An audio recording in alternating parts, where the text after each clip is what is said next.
Hey guys, welcome back to my channel. In this video, we will learn how to create Haze layer effect in Capcut PC. So first, get your video, then right-click it and copy and paste it 2 times.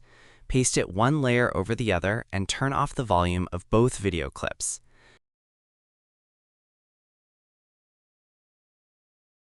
Now, drag one video clip to right side and drag the other to the left side, just like this.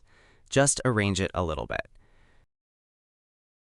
Next, go to Effects and search for Motion Blur Effect. Wait for it. There. Now add it on those 2 clips and stretch it. Increase its strength. Now copy-paste the same motion blur effect 3 times or 2 times. Now search for Glow Effect and add Glow to Effect.